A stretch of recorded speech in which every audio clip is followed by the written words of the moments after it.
समृद्धी महामार्ग हा अतिशय सुंदर प्रकल्प निर्माण झाला आहे. या रस्त्यावरून चालताना चालक संमोहित होत असतात, त्यामुळे या मार्गावरून प्रवास करताना चालकांनी नियमांचे पालन करावे असे आवाहन राज्याचे अन्न, नागरी पुरवठा व ग्राहक संरक्षण मंत्री छगन भुजबळ यांनी केले. आज इगतपुरी येथे हिंदू हृदय सम्राट बाळासाहेब ठाकरे महाराष्ट्र समृद्धी महामार्गाच्या तिसऱ्या टप्प्याचा लोकार्पण सोहळा मंत्री छगन भुजबळ यांच्या अध्यक्षतेखाली व केंद्रीय राज्यमंत्री डॉक्टर भारती पवार उपस्थितीत आणि मंत्री दादा भुसे यांच्या शुभहस्ते पार पडला. यावेळी आयोजित कार्यक्रमात ते बोलत होते.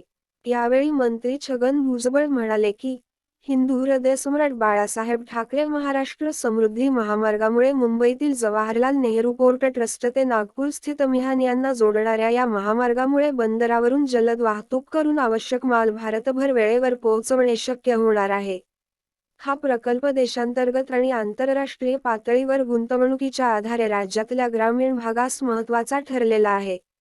इगतपुरी इंटरचेंजचा वापर करून ठाणे, मुंबई परिसरातून शिर्डी येथे जाणा या भाविकांचा प्रवास सुलभ व जलद होईल व 1 तासात शिर्डीला पोहोचता येईल.